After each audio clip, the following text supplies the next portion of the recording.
So, at a time when people are worried about food shortages due to the conflict in Ukraine, the government tries to help out by, of course, taking land away from the farmers. I assume that if people suggest that on that land they want to build settlements and buildings to house immigrants, that would be a far right lunacy conspiracy theory. Of course not. They're doing to protect Mother Gaia. And by importing more people in so that there is more food required, which they're going to import from somewhere else. Like, as long as someone else is polluting, it's fine. Okay, environmentalist friendly is as long as you don't pollute in the country where you're at. Not in my backyard, as they say. So the United Kingdom right now is doing this voluntarily. It's incentivizing farmers with money if they're planning to retreat or to stop farming. But I have a feeling that in time, it's not going to be voluntary, but it may be mandatory. So on one hand, they destroyed their own fishing industry, and now they're working tirelessly in order to destroy the agricultural industry.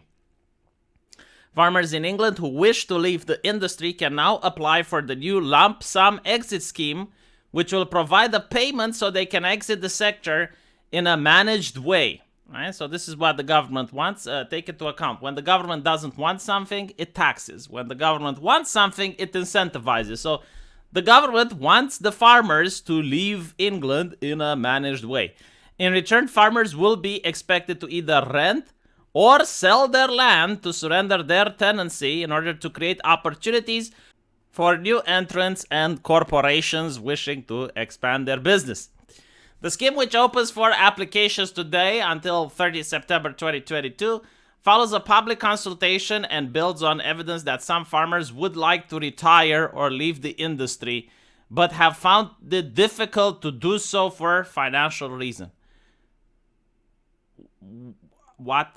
I mean, in every industry, there are people that are willing to leave, but why would the government be interested in incentivizing that? Like, why is the government not interested in incentivizing the people from the IT industry that want to leave? Why are they interested in incentivizing people from the gender studies departments that want to leave? Why particularly the farmers? Isn't that interesting? The exit payment provided to eligible applicants will be based on the average direct payment made to the farmer for 2019 to 2021. By the way, I remember that there used to be conversations about paying immigrants to leave, right? So illegal ones, not the legal ones, but like paying illegal ones to leave. I think in Israel that was being proposed initially, and people said it's racist. It's racist to even suggest such a thing. But paying farmers to leave, oh, that's based on red pill. The reference figure will be capped at £42,000 and could be multiplied by 2.35 to calculate the lump sum, meaning that farmers could receive a payment up to £100,000 from the government. So your taxpayer money is going to be spent on trying to persuade farmers to stop farming. Probably sell their farms to BlackRock. I'm kidding, BlackRock is not in the UK, but you get what I mean. Like some corporation is going to take care of it. Environmental Secretary George Eustice said that the decision to retire or exit the industry can be extremely difficult and it is frequently postponed. Oh, we can't have that. The purpose of the lump sum exit scheme is to assist farmers who want to exit the industry to do so in a planned way that provides them with the means to make a meaningful choice about their future.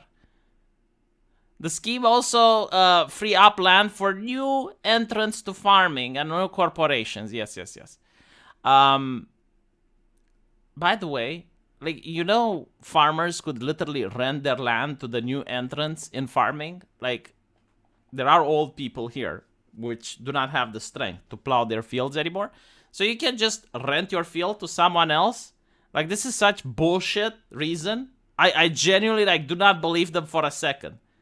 I'm really curious. Like, okay, so you're saying you're going to give them £100,000 and they have to sell their land. What if the new person doesn't want to farm? Like, what if someone just wants to buy the land in order to build affordable housing? Will it be in the contract that, no, like, look, this land is vital for the nation's economy. Like, you have to keep farming if you have it.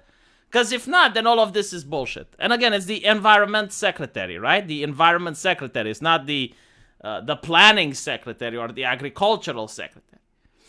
The Future Farming Residence Fund will provide free expert business advice, and it is still open for application. Our delivery partners will be able to support farmers in making decisions on how to ensure they have viable businesses, or indeed to make the decision to exit the sector.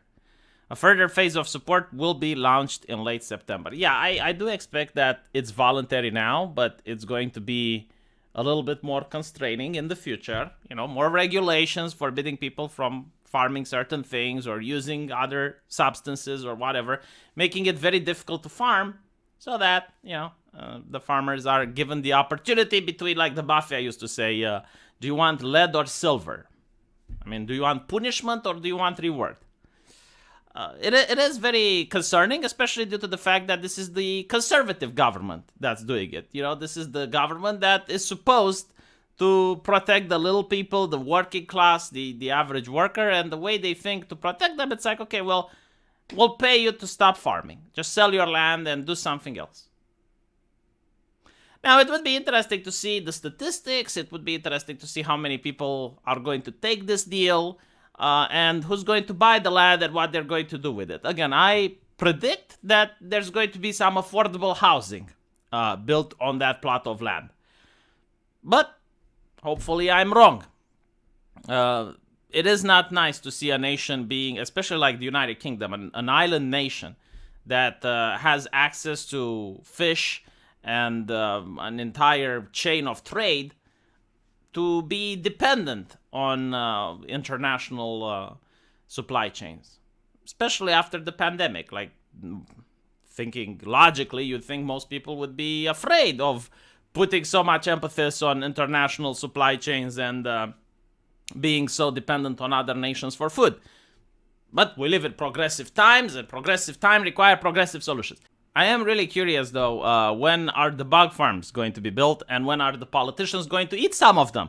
I have yet to see a single politician eat the bugs on TV, especially in the United Kingdom. I have heard that they decided to make an experiment where at a school, in order to have some scientists do research, instead of giving kids the actual meal, they decided to replace it with bugs. I'll probably have another video reading that article.